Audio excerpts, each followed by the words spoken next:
Avant, il était comptable, aujourd'hui, il est nounou.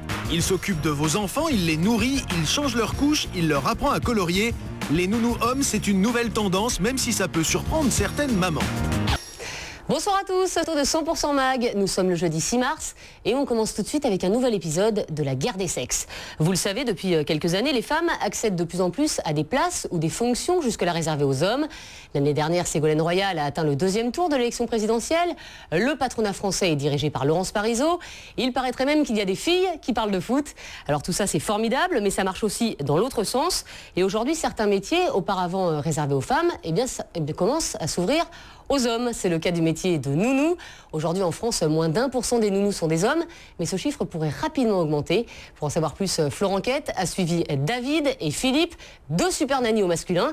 Alors comment s'en sortent-ils? Font-ils aussi bien que les femmes? Eh bien regardez. Une maison dans la petite ville de Cholet. Comme tous les matins, Estelle va déposer son fils chez sa nounou. Une situation très ordinaire, sauf qu'ici, la nounou s'appelle Philippe. Bonjour Roméo. Philippe a 43 ans, ancien comptable. Une nounou atypique pour Janelle, 2 ans et demi, et Roméo, 1 an. Entre couches, câlin, popote, les journées sont bien remplies. Mais au fait, on dit un nounou ou une nounou? Le terme générique pour nommer une nounou dans la région, on appelle ça tatate. T-A-T-A-T-E. C'est pas très joli. Alors, les tatates, on s'est dit, Philippe, on va l'appeler tonton. Et moi, j'ai mis veto. Non, moi, je ne veux pas être un tonton, je serai Philippe. Faire le travail d'une femme, c'était peut-être l'idée que se faisaient tous les hommes il y a 50 ans. En 1950, c'était le travail d'une femme. 2008, c'est autant le travail d'un homme que le travail d'une femme. Est-ce qu'on va faire de la peinture et du dessin, les jeunes? Aujourd'hui, c'est atelier peinture. Roméo, on va lui nettoyer le museau. Tiens, tu as des crayons pour dessiner. On a des pinceaux. Mais le petit Roméo, lui, n'a pas l'air très bien. Et là, on va appeler... Ni une ni deux, Philippe, une main sur le front de l'enfant, l'autre sur le téléphone, avertit la maman qu'il faudra prévoir une visite chez le médecin. Vous pouvez prendre un rendez-vous pour Roméo. Il a les joues très rouges. Et puis, il a les mains fraîches. Il ne doit pas avoir beaucoup de température, mais il est bien abattu. Vous voyez, vous faites au mieux. Voilà, la maman rassurée. Philippe est vraiment l'homme de la situation. Et pourtant, rien ne le prédestinait à devenir nounou.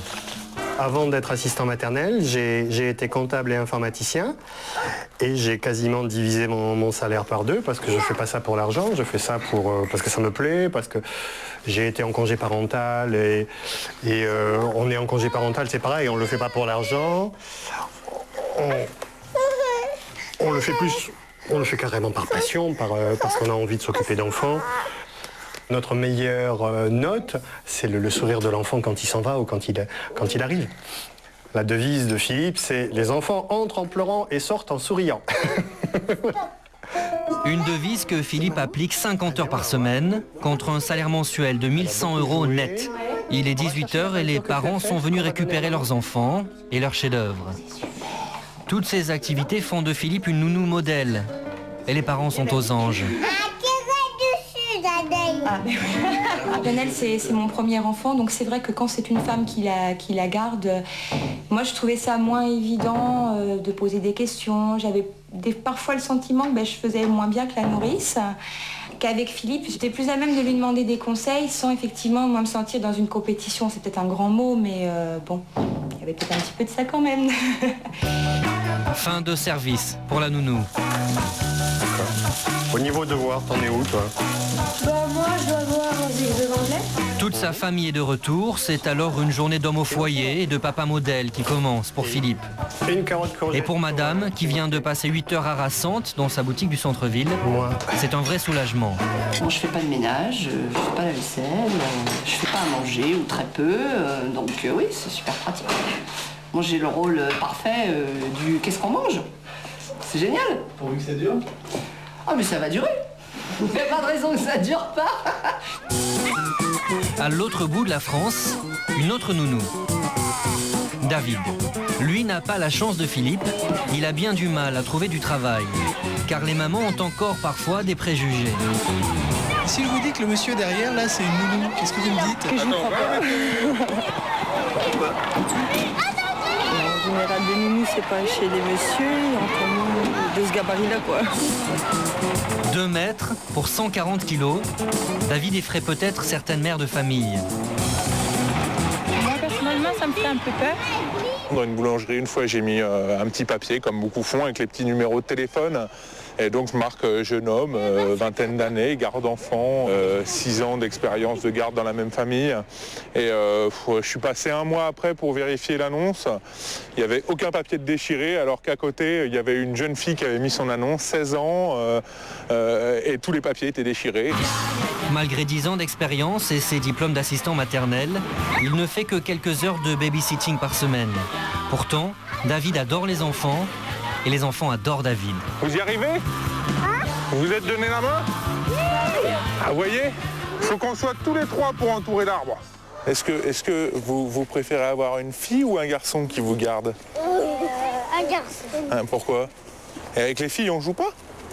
Si, de temps en temps, mais... Ouais, c'est pas la même chose, tu joues. Des jeux de bébé.